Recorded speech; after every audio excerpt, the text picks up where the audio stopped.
नमस्कार, जय हिंद। मैं अमित आप सभी का स्वागत करता हूं मेरे YouTube चैनल एफीस सैपियन में, जहां हम बात करते हैं history, politics, economy, cricket, MMA और इन्हीं तरह के अन्य मुद्दों पर। आज भी मैं इसी तरह का एक मुद्दा लेकर आया हूं जिसका टाइटल है वक्फ एक्ट काला कानून। तो अभी हाल के कुछ दिनों में वक्फ एक्ट का मुद्दा जोरों शोरों से गरमाया हुआ है, क्योंकि केंद्र की सरकार ने इसमें बहुत सारे संशोधन प्रस्तुत किए हैं। और इससे पहले कि हम बात करें कि यह वक्फ एक्ट क्या है, इसमें संशोधन क्यों आवश्यक है, इससे पहले यह समझ लेते हैं कि वक्फ होता क्या है और इसका उद्देश्य क्या है, इसकी उपयोगिता क्या है, इसकी इंपॉर्टेंस क्या है। तो वक्फ क्या है? एक इस्लामी कानूनी अवधारणा है जिसमें कोई भी व्यक्ति अपनी संपत्ति को धार्मिक या सामाजिक कार्यों के लिए हमेशा के लिए समर्पित कर देता है, दे देता है। तो वक्फ की संपत्तियां जो है वो व्यक्तिगत स्वामित्व से बाहर हो जाती हैं अगर कोई एक बार दे देता है तो। और जिन जिन उद्देश्यों के लिए निर्धारित किया गया है उसी के लिए ही उपयोग में लाई जा सकती हैं। जैसे किसी ने स्कूल बनाने के लिए दिया है तो स्कूल बनाने में ही उसका इस्तेमाल हो सकता है, या मदरसा बनाने में ही उसका इस्तेमाल हो सकता है। तो वक्फ की व्यवस्था जो है इस्लामी कानून जो है, शरीयत जो है, उसके हिसाब से ही होती है। और इसके लिए विशेष रूल्स हैं, स्पेशल रूल्स हैं और निर्देश होते हैं जो अलग अलग देशों में अलग अलग हो सकते हैं। तो कई देशों में वक्फ के मैनेजमेंट के लिए स्पेशल लॉज होते हैं और बोर्ड्स होते हैं जो वक्फ की जो प्रॉपर्टीज हैं उनके प्रॉपर यूज के लिए और मैनेजमेंट को जो है वो सुनिश्चित करते हैं। तो वक्फ जो है इस्लामिक समाजों में सामाजिक कल्याण, सोशल वेलफेयर और धार्मिक गतिविधियों को प्रोत्साहित करने में महत्वपूर्ण भूमिका निभाता है। और वक्फ के प्रकार जो है उसमें आम वक्फ होता है। आम वक्फ में होता इसमें है कि इस संपत्ति को, इसमें जो है संपत्ति को सार्वजनिक उपयोग के लिए समर्पित किया जाता है, दिया जाता है, जैसे कि मस्जिदें, मदरसे, अस्पताल। और इसका मुख्य उद्देश्य होता है समाज के एक बड़े तबके को लाभान्वित करना। और फिर होता है उसके बाद खास वक्फ, स्पेसिफिक वक्फ। इसमें संपत्ति को किसी विशेष व्यक्ति या समूह के लाभ के लिए समर्पित किया जाता है। हाँ, उदाहरण के लिए जैसे किसी परिवार के सदस्य के लिए शिक्षा या चिकित्सा का खर्च उठाने के लिए वक्फ दिया जा सकता है। कोई विधवा हो गई उसको दिया जा सकता है। फिर मुसातदी वक्फ होता है। इसमें संपत्ति को एक समय के लिए समर्पित किया जाता है, हमेशा के लिए नहीं दे दिया जाता है, और उसके बाद इसे किसी अन्य उद्देश्य के लिए पुनः उपयोग में लाया जा सकता है।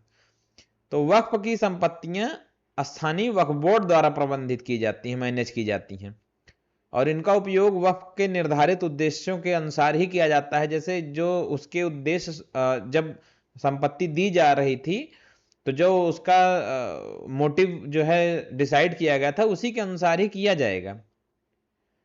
तो वक्फ के धार्मिक और सामाजिक उद्देश्य होते हैं। वक्फ आमतौर पर धार्मिक और सामाजिक उपयोग के लिए किया जाता है, जैसे कि मस्जिदें, स्कूल, अस्पताल, गरीबों की मदद। अब इसमें अल किबला क्या होता है? तो वक्फ के अंतर्गत दी गई संपत्ति का उपयोग उस उद्देश्य के लिए किया जाता है जिसके इसको अल किबला बोलते हैं। और वक्फ की संपत्ति का जो मैनेजमेंट है वो अक्सर स्थानीय वक्फ बोर्ड या ट्रस्ट करते हैं, जो है निश्चित करते हैं कि संपत्तियों का उपयोग वक्फ के उद्देश्य के अनुसार किया जाए। और अधिकार और जिम्मेदारियां में जो है ट्रस्ट जो है या कोई कमेटी जो होती है वो संपत्ति का उपयोग और प्रबंधन के लिए जिम्मेदार होती हैं। उन्हें वक्फ के जो उद्देश्य हैं उसके प्रति जवाबदेह होना पड़ता है। तो वक्फ कानूनों का इतिहास एक लंबी प्रक्रिया को दर्शाता है जिसमें इस्लामी परंपराओं और विभिन्न कालखंडों के कानूनी सुधार शामिल हैं। भारत में वक्फ कानूनों का विकास जो है ब्रिटिश काल से लेकर स्वतंत्रता के बाद तक महत्वपूर्ण बदलावों के साथ हुआ है। मुगलों के शासन के दौरान वक्फ वक्फ की प्रथा भारत में प्रचलित थी। शासक और अमीर जो है वक्फ संपत्तियों को धार्मिक और सामाजिक उद्देश्यों के लिए समर्पित करते थे, और इनका जो मैनेजमेंट है आमतौर पर इस्लामी अधिकारी और धर्मगुरुओं द्वारा किया जाता था। ब्रिटिश शासन ने वक्फ संपत्तियों के मैनेजमेंट के लिए 1863 में एक विशेष कानून पारित किया। यह कानून जो है वक्फ संपत्तियों की पहचान करता था, उनके मैनेजमेंट को व्यवस्थित करने का प्रयास था, और इस कानून ने वक्फ संपत्तियों के प्रबंधन और विवाद समाधान के लिए एक नियामक ढांचा स्थापित किया। फिर 1913 में वक्फ की व्यवस्था और विवादों के समाधान के लिए अधिक सुधारात्मक कदम उठाए गए, जिसमें वक्फ बोर्डों की स्थापना और उनके प्रबंधन के अधिकारों को विस्तार दिया गया। आजादी के बाद 1954 में वक्फ की प्रथाओं को व्यवस्थित करने के लिए वक्फ एक्ट 1954 पारित किया गया। यह कानून वक्फ बोर्डों की स्थापना और वक्फ संपत्तियों के प्रबंधन के लिए सामान्य दिशा निर्देश प्रदान करता है। इस कानून ने वक्फ बोर्डों की संरचना और उनकी जिम्मेदारियां क्या है इसको बहुत क्लेरिफाई कर दिया, और 1954 के जो वक्फ एक्ट है उसका एनालिसिस और फिर उसमें सुधार के लिए 1995 में वक्फ एक्ट पारित किया गया, जो है नरसिम्हा राव की सरकार के समय। तो इस कानून ने वक्फ बोर्डों की जो संरचना है उनको और मजबूत किया, वक्फ संपत्तियों के प्रबंधन को और सुव्यवस्थित किया, विवाद समाधान के लिए एक प्रभावी सिस्टम को जो है बनाया, एस्टैब्लिश किया। तो ये तो हो गया वक्फ। अब बात करते हैं वक्फ एक्ट है क्या, इसकी क्या खासियत है। तो वक्फ एक्ट 1995 भारत में वक्फ संपत्तियों के मैनेजमेंट और संचालन के लिए एक प्रमुख कानून है। इसका उद्देश्य वक्फ संपत्तियों की रक्षा करना, उनका प्रॉपर मैनेजमेंट सुनिश्चित करना, वक्फ बोर्ड की कार्य प्रणाली को सुव्यवस्थित करना है। और इसकी जो विशेषताएं हैं उसमें वक्फ बोर्ड की स्थापना करना, प्रत्येक राज्य में स्टेट में एक वक्फ बोर्ड की स्थापना की जाती है, जिसका काम क्या होता है, काम होता है वक्फ संपत्तियों का मैनेजमेंट और निगरानी। फिर वक्फ संपत्तियों की सूची बनाता है। इस एक्ट के तहत वक्फ संपत्तियों की एक व्यापक सूची तैयार की जाती है, जिससे उनकी पहचान और मैनेजमेंट में सुविधा हो। ट्रस्टी और प्रबंधन का इसमें क्या रोल है। वक्फ बोर्ड वक्फ संपत्तियों के ट्रस्टी की नियुक्ति करता है, जो इन संपत्तियों के मैनेजमेंट के लिए जिम्मेदार होते हैं। अच्छा, विवाद समाधान भी होता है इसमें। तो वक्फ एक्ट वक्फ संपत्तियों से संबंधित विवादों को निपटाने के लिए विशेष प्रावधान करता है। इसमें एक ट्रिब्यूनल होता है। और फाइनेंशियल मैनेजमेंट क्या है, तो वक्फ एक्ट के अंतर्गत वक्फ संपत्तियों के लिए फाइनेंशियल मैनेजमेंट और ऑडिट के लिए दिशा निर्देश प्रदान किए गए हैं। और जो अतिक्रमण होता है और सुरक्षा होती है वक्फ संपत्तियों की, उसके खिलाफ कानूनी उपाय भी प्रदान करता है वक्फ एक्ट।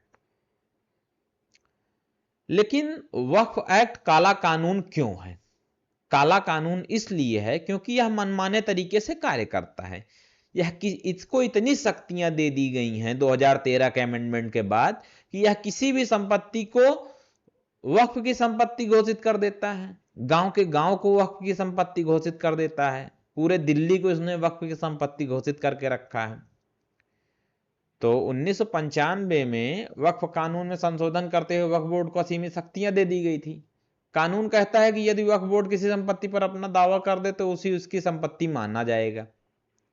बताइए, यदि दावा गलत है तो संपत्ति के मालिक को इसे सिद्ध करना होगा। संपत्ति के मालिक को सिद्ध करना होगा, वक्फ को नहीं सिद्ध करना होगा। वक्फ ने कह दिया कि वक्फ की संपत्ति है तो उसको नहीं साबित करना है, साबित करना है संपत्ति के मालिक को। तो वक्फ अधिनियम 1995 की धारा 3 में कहा गया है कि यदि वक्फ सोचता है कि भूमि किसी मुस्लिम की है तो यह वक्फ की संपत्ति हो जाती है। और वक्फ को इस बारे में कोई सबूत देने की जरूरत नहीं है, क्योंकि उन्हें लगता है कि जमीन उनके स्वामित्व में आती है। वादी को न्यायपालिका से न्याय मांगने से भी रोक दिया गया है, और इसके निवारण के लिए आप किसी कोर्ट में नहीं जा सकते, आप केवल वक्फ ट्रिब्यूनल में ही जा सकते हैं, और वहां पे ही आपको साबित करना होता है जो कि भूमि आपकी है, जो कि लगभग असंभव होता है। अगर बोर्ड किसी की संपत्ति पर अपना दावा कर दे तो इसके उलट साबित करना काफी मुश्किल हो सकता है। वक्फ एक्ट का सेक्शन 85 कहता है कि इसके फैसले को हाई कोर्ट या सुप्रीम कोर्ट में भी चुनौती नहीं दी जा सकती। अब तक वक्फ प्रॉपर्टी की ना तो राज्य, ना केंद्र सरकार, ना अदालत जांच कर पाती है, और मांग उठाई गई कि इस तरह की कमेटी होनी चाहिए जो रेवेन्यू की जांच करे, वक्फ में ट्रांसपेरेंसी हो, वक्फ प्रॉपर्टी सिर्फ मुस्लिमों के भले के लिए होनी चाहिए। आम मुस्लिम कह रहा है एक तरह से एक माफिया वक्फ बोर्ड को कैप्चर कर चुका है। तर्क यह दिया जाता है कि संपत्ति किसी जरूरतमंद मुस्लिम की भलाई के लिए होगी, पर ऐसा होता नहीं है। कुछ लोग जो है, हालांकि देखा जा गया है कि प्रभावशाली लोग इन संपत्तियों को अपने फायदे के लिए इस्तेमाल कर रहे हैं।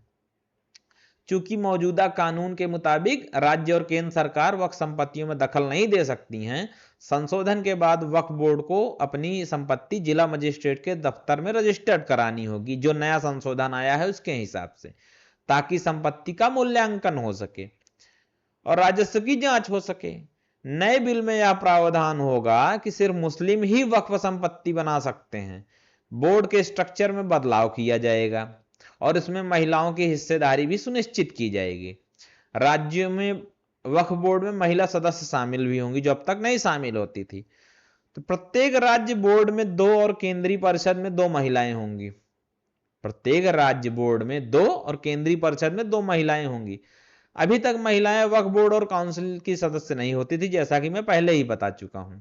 जिन जगहों पर वक्फ बोर्ड नहीं, वहां कोई ट्रिब्यूनल में जा सकता है, जो अब तक नहीं है। तो वक्फ बोर्ड की विवादित और पुरानी संपत्ति का नए सिरे से सत्यापन हो सकेगा। नया संशोधन उन संपत्तियों पर भी लागू होगा जिन पर वक्फ बोर्ड या किसी व्यक्ति ने दावे प्रतिदावे किए हैं। और वक्फ एक्ट के मुताबिक वक्फ बोर्ड द्वारा किए गए सभी दावों का मतलब नेसेसरली और ट्रांसपेरेंट वेरिफिकेशन जरूरी होगा। ऐसा नहीं कि इसने कह दिया कि मेरी प्रॉपर्टी है तो तुम्हारी प्रॉपर्टी हो गई। वक्फ एक्ट की जो धारा है 19 और 14 में बदलाव होगा। इससे केंद्रीय वक्फ परिषद और राज्य वक्फ बोर्ड की संरचना में बदलाव संभव है। वक्फ बोर्ड के फैसले के खिलाफ अब हाई कोर्ट में अपील की जा सकती है, यह प्रावधान अब तक नहीं था। तो केंद्रीय अल्पसंख्यक मामले के मंत्री जो है किरण रिजिजू ने 8 अगस्त 2024 को लोकसभा में वक्फ संशोधन विधेयक पेश किया था। इस विधेयक में लगभग 40 संशोधन प्रस्तावित हैं। जैसा कि मैं पहले बता चुका हूं कि संपत्तियों का जो दावा है उसका वेरिफिकेशन अब नेसेसरी हो गया है, मैंडेटरी हो गया है, और विवादित संपत्तियों के लिए भी वेरिफिकेशन अब मैंडेटरी हो गया है। और अदालतें अब जो है वक्फ विवादों में हस्तक्षेप भी कर सकेंगी, और वक्फ ट्रिब्यूनल्स जो हैं उनके जो उनका फैसला अंतिम मान लिया जाता था उसको भी हटाया जाएगा। इससे होगा क्या कि पीड़ित पक्ष सीधे संबंधित उच्च न्यायालय में अपील कर सकेगा, पहले नहीं कर सकता था। इसका कोई प्रावधान ही नहीं था। अगर ट्रिब्यूनल ने कह दिया कि हाँ ये वक्फ की संपत्ति है तो वक्फ की संपत्ति है। वक्फ बोर्ड में गैर मुस्लिमों और मुस्लिम महिलाओं को भी शामिल करने का प्रस्ताव किया गया है, और बोर्ड से संपत्ति को वक्फ घोषित करने के अधिकार छीन लिए गए हैं। वक्फ एक्ट की धारा 19-14 में बदलाव हो गया, पहले भी बता चुका है। तो इस तरह का काला कानून अगर है तो मुझे लगता है कि उसमें जो सुधार थे वो बहुत अवश्यंभाव थे। मुझे तो लगता है कि इसको स्क्रैप कर देना चाहिए था, इसकी कोई आवश्यकता नहीं थी। फिर भी एक बैलेंस्ड कदम लेके सरकार चली है, और जो भी सुधार कर रहे हैं वो बहुत अच्छे सुधार होंगे, मेरा ये मानना है, और इससे प्रगति की ओर हम आगे बढ़ेंगे। आज के लिए इतना ही। नमस्कार, जय हिंद। मेरा अगर वीडियो पसंद आया हो तो लाइक करें, चैनल को सब्सक्राइब करें। धन्यवाद।